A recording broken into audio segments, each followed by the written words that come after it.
Hello, breadheads! What would you say if I told you you could get a sourdough starter going in 2.5 days? That's right, I didn't stutter, 2.5 days. I'm Mike of Bake with Mike and SourdoughHome.com. I've been a baker since 1973, a sourdough baker since 2000, and we've run the Sourdough Home webpage since 2001. We're still learning about baking, and we'd love to share what we've learned.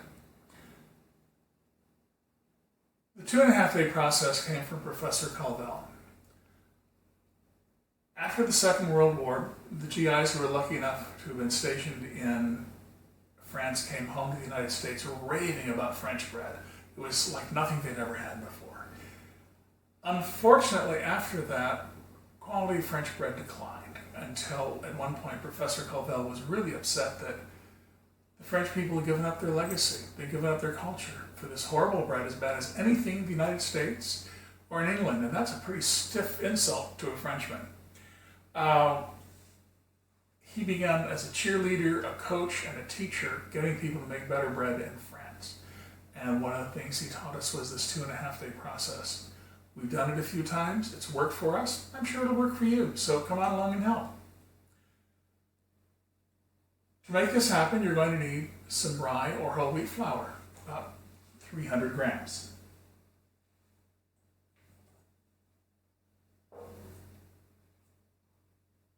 You'll also need about 300 grams of all-purpose or bread flour. You can use either one.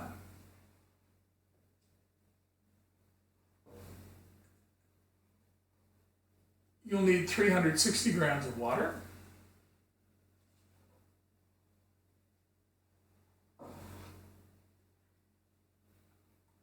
You'll also need 3 grams of salt and 1 gram of malt extract. You can get malt extract at a brewing supply house or from Amazon, of course.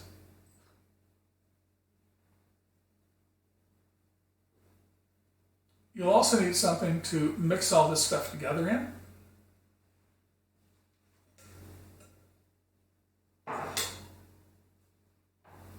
And of course, something to mix it with. Well, let's get started.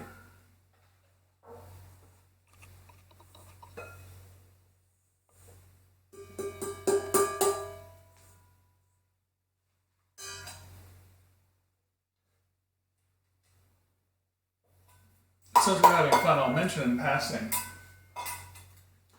malt extract absorbs water from the air, and in a very short order it will turn into a brick. So once you have the malt extract out in the air, use it quickly, then seal it up, and put it in the freezer. You'll wind up using the malt extract for other things. I like to put it in bagels and other breads. So yeah, it's already sticking, it hasn't been that long.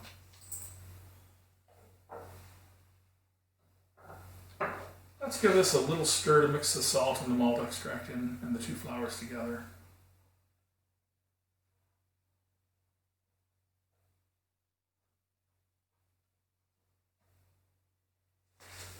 When we mix this together, it's going to be very, very stiff.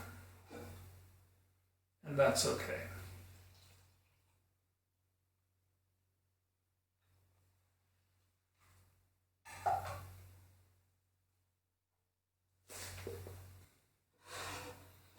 You may discover that this is too stiff to just stir. Some people have more success with stirring than others. If you find you really don't want to stir something this thick, you can always dump it out onto your work surface and knead it like you would a bread dough, which is what I'm going to do now.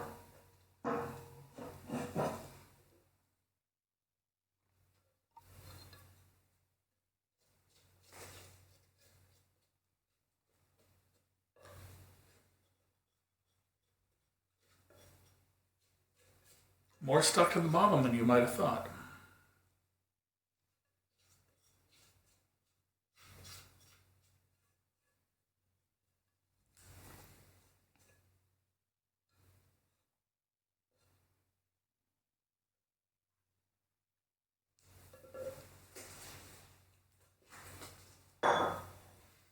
So we're just going to knead this together like we would a bread dough.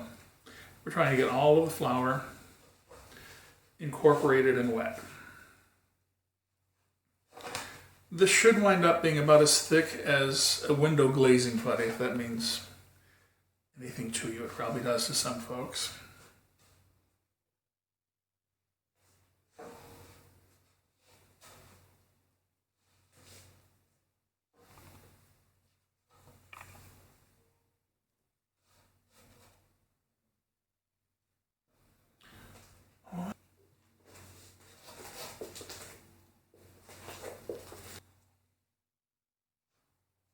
Okay.